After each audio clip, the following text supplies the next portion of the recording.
Welcome back to another episode of 40 Facts About the 40K Universe. I am your host, Gershwin, and you are watching One Mind Syndicate. Today we talk about probably the most loved chapter in all of Warhammer 40K. Even more loved than the Angry Marines, the Ultramarines. This was a viewer request. No, I'm just kidding. It's not a viewer request, but because the Primarch of Robo-Guilliman is coming out pretty soon, I figured let's get started on the Ultramarine lore. Comment down below if you guys have any suggestions for other topic ideas, and comment down below if you guys hate the Ultramarines or if you love them. And of course, what you think of the new Primarch model. We're going to talk more about this in one of the Greater Wars, but just comment now so I can get some background before we get into it. With that said, let's get into 40 facts about the Ultramarines. The Ultramarines are considered one of the strongest and most honored of all the Space Marine chapters in the Imperium of Man, and were responsible for almost single-handedly holding the Imperium together after the Horus Heresy. Highly disciplined and courageous warriors, the Ultramarines have remained true to the teachings of their Primarch, Robo-Guilliman, for 10,000 standard years. The Ultramarines were originally the 13th Space Marine Legion. The name Ultramarines is a nod to both the chapter's standing amongst the other Space Marine chapters, and their role as the source for the gene seed of more chapters of Astartes than any of the other former first founding legions combined. The Ultramarines typically paint their power armor and vehicles a medium ultramarine blue, and their symbol is an inverted white Greek letter Omega. The Ultramarines also utilize black and yellow chevrons or stripes in the shape of a V, usually on weapons such as the Power Fist.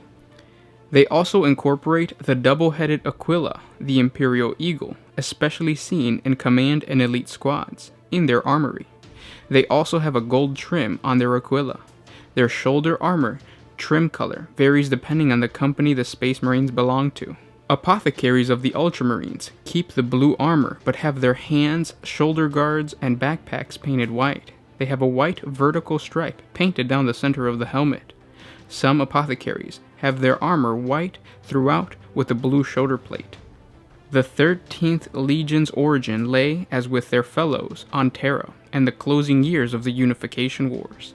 Extant records from this time show that the 13th Legion's Alpha intake, the testbed raised of several thousand warriors by which its gene seed stability and adaptability was judged, was passed firmly within acceptable perimeters and with no singular or notable physical mutation beyond the expected pattern, with full functionality of implanted organs to project specifications.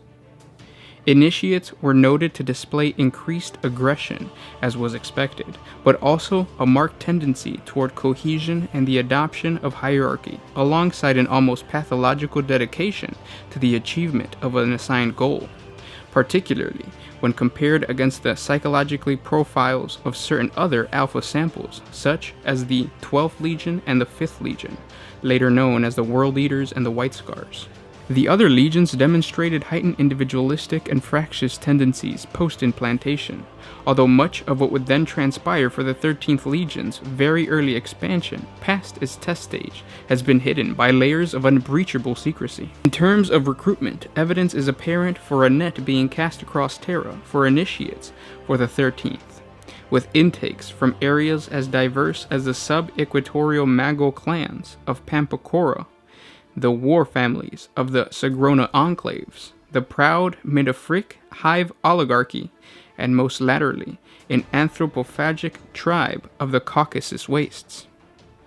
As varied in culture and origin as these groups were, they all had one factor in common: their violent and often bitter resistance to the latter stages of unification.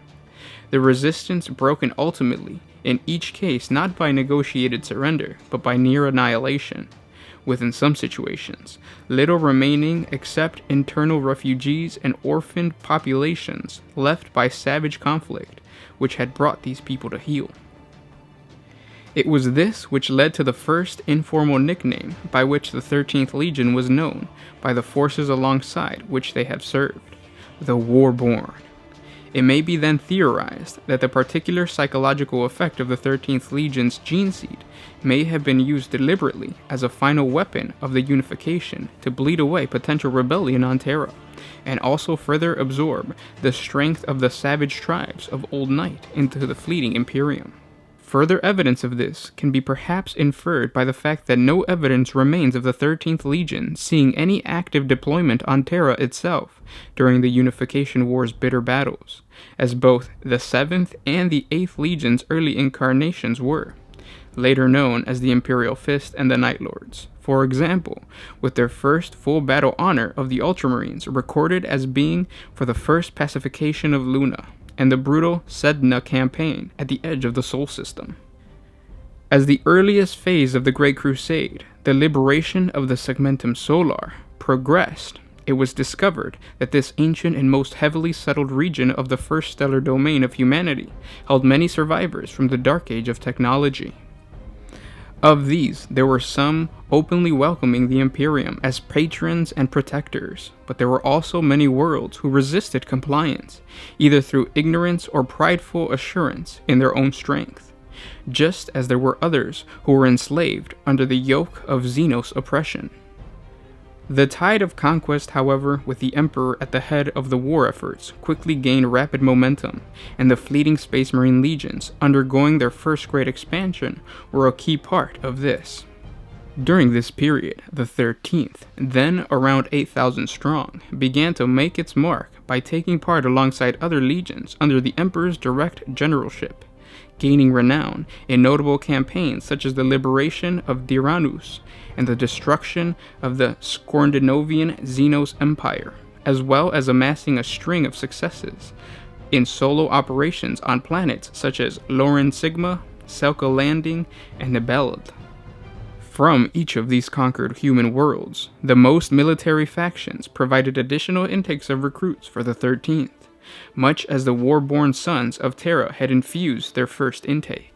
It was during this early period of the Great Crusade that the genius of the Emperor's grand design for his Space Marine legions became increasingly apparent.